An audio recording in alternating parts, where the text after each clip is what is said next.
Bem-vindos ao Psicanálise de Formação. Meu nome é Tatiane e hoje nós estamos na segunda aula. Retomando a aula anterior, falamos sobre Freud, como surgiu a psicanálise e por meio da histeria, Freud vai elaborando suas teorias psicanalíticas. Nessa aula, iremos falar mais sobre a hipnose e a catarse e por que Freud foi abandonando a hipnose a favor da associação livre. Lembrando um pouquinho sobre a aula passada, Charcot usou a hipnose como uma ferramenta para investigar a histeria, acreditando que essa técnica poderia revelar a natureza subjacente da doença. Ele também introduziu o conceito de grandes ataques histéricos, caracterizados por convulsões e outros sintomas físicos dramáticos. A princípio, Freud fica impressionado com o tratamento de Charcot e juntamente também com Breuer, Freud vai estudando o caso Anaó e ele vai percebendo que os efeitos não eram tão duradouros assim, que depois a pessoa voltava a ter os sintomas histéricos. Foi aí que Freud vai percebendo que a hipnose, por ser um rebaixamento de consciência e ser induzido por sugestões, os efeitos não eram tão duradouros como na associação livre. Na associação livre, a pessoa fala livremente, sem sugestionamento, ela fala do que ela deseja falar, ela vai chegar em questões de conflitos psíquicos sem o direcionamento do analista. E dessa forma, os efeitos são mais duradouros, são melhores, porque a pessoa ela chega no destino sozinha. E isso faz com que a pessoa se escute, se ouça. Na hipnose isso já não acontecia com tanta frequência, porque era por meio de sugestionamentos, a pessoa não chegava no ponto do conflito sozinha. Por isso que os efeitos não eram tão duradouros assim. Segundo também Freud, nem todo mundo era suscetível à hipnose, não era todo mundo que tinha facilidade em entrar no estado de transe. E uma outra coisa também, Freud não se considerava um ótimo hipnotizador. E ele vai defendendo, então, a teoria psicanalítica que ele vai elaborando a favor da associação livre. Sobre o caso Anaó, sobre Breuer e o trabalho com a hipnose, vocês encontrarão no escrito Estudos sobre a Histeria de 1893 a 1895. Lá, Freud e Breuer apresentam o famoso caso de Anaó, como já foi dito, nome fictício dado à paciente Berta Pappenheim. Esse caso é fundamental na história da psicanálise, pois foi uma das primeiras vezes em que a cura pela fala, que mais tarde se tornou um dos pilares da psicanálise, foi utilizada para tratar distúrbios psíquicos, especialmente a histeria.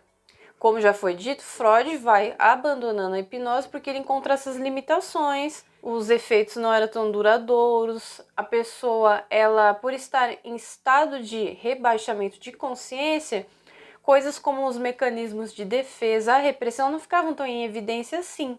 Já na fala e na associação livre, Freud vai percebendo as repressões, as defesas no meio da fala do analisando durante essa associação livre. E isso fez com que ele fosse elaborando mais teorias a respeito do aparelho psíquico.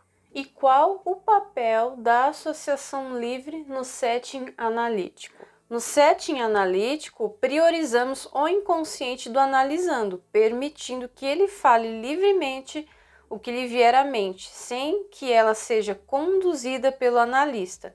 Diferente da hipnose, que existia sugestionamentos, na associação livre, quando o analisando chega em pontos importantes em seus discursos sem sugestionamento, os resultados são mais duradouros do que na hipnose. Então, por mais incrível que pareça, chegar no ponto sozinho surge mais resultados.